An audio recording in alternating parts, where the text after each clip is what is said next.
Hello guys, welcome to my blog. हम लोग आज आए हुए हैं शिरडी में साईं बाबा के दर्शन करने के लिए और आज हम निकलेंगे सन्नी सिग्नापुर। कहा जाता है कि जो लोग भी शिरडी आते हैं साईं बाबा के दर्शन करने के लिए वो सन्नी सिग्नापुर ज़रूर जाते हैं। शिरडी से सन्नी सिग्नापुर की दूरी लगभग 70 किलोमीटर है। ये महाराष्ट्र के अहमदनगर में स्थित है। यहाँ रास्ते में हम लोग एक रेस्टोरेंट में रुक गए हैं ब्रेकफास्ट करने के लिए। यहाँ पे ब्रेकफास्ट करने के बाद हम फिर सन्नी सिग्नापुर के लिए निकलेंगे। शिरडी से सिग्नापुर के लिए आपको काफ़ी सवारियाँ मिल जाएंगी, टैक्सी मिल जाएंगी और ऑटो भी मिल जाएंगे।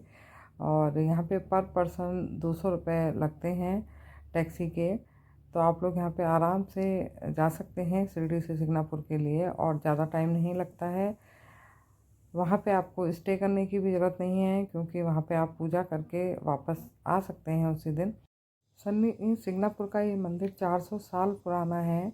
कहा जाता है कि 400 साल पहले यहाँ पे बाढ़ आ गई थी गांव में और ये जो शनिदेव की प्रतिमा है यानी कि पत्थर की जो शिला है वो बहते बहते गांव में आ गई थी। गांव वालों ने इस शिला को उठाने का बहुत प्रयत्न किया मगर वो नहीं उठा पाए। तब रात में शनिदेव महाराज सपने में आए और कहा कि मुझे जो है सिर्फ मामा और भांजे की जोड़ी ही उठा सकती है। तो मामा और भांजे की जोड़ी ने इस शिला को उठाया और बैलगाड़ी में ले जा कर के ये खुले स्थान पर इनको स्थापित किया।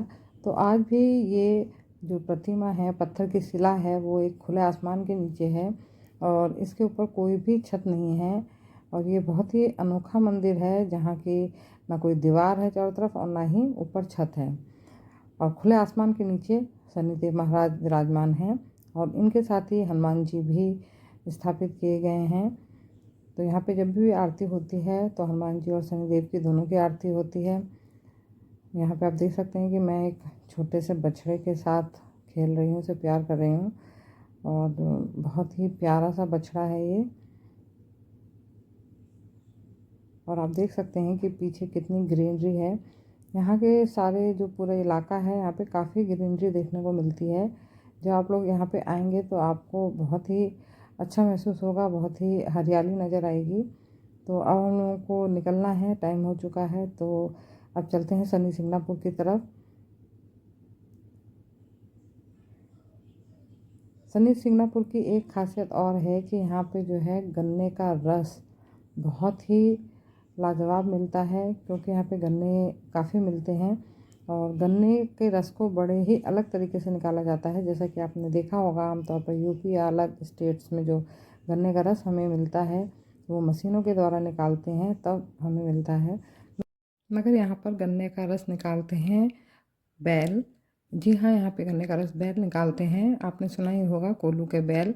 तो जिस तरह से कोल्हू चलाया जाता है उसी तरीके से बैल इसे चलाते हैं और तब गन्ने का रस निकलता है।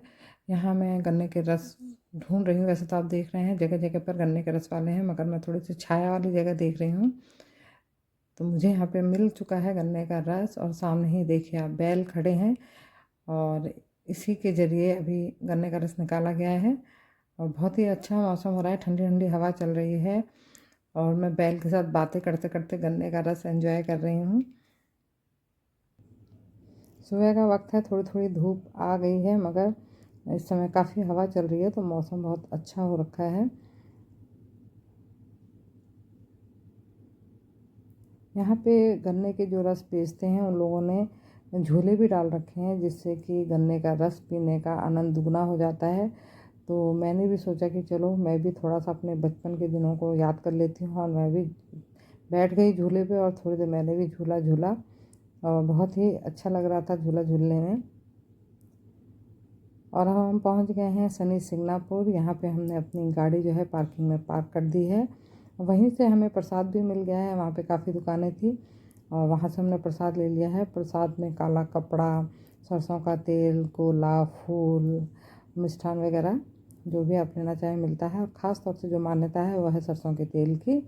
तो सरसों का तेल हमें अंदर ले जाने दिया जाता है, बाकी प्रसाद बाहर ही चढ़ाया जाता है। और हम पहुँच गए थे यहाँ पे आरती के समय पर। यहाँ पे आरती 3 टाइम होती हैं, एक सुबह, दोपहर और शाम को।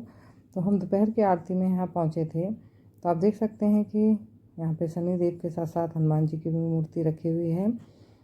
और यहाँ पे एक ख़ास बात और है कि यहाँ पे जो गांव हैं वहाँ पे किसी भी घर में दरवाजे नहीं हैं और ना ही कोई ताला लगाता है। जी हाँ, भारत का ये एकमात्र ऐसा स्थान है जहाँ पे घरों में दरवाजे नहीं हैं और जहाँ ताले नहीं लगाए जाते हैं। यहाँ तक कि यहाँ पे जो आप दुकानें देखेंगे, दुकानों में भी दरवाजे नहीं हैं। वो लोग सिर्फ पर्दा डाल करके दुकान बढ़ा के जाते हैं। इसी तरह से अगर आप यहाँ आएंगे तो आप देखेंगे कि बैंक में भी ताला नहीं लगाया जाता है ना। ये बहुत ही आश्चर्य की बात। तो अब आप लोग मुझे आज्ञा दीजिए। भगवान शनिदेव आप सब पर अपनी कृपा बनाए रखें। फिर मिलेंगे एक नए ब्लॉग के साथ। तब तक के लिए जय शनिदेव।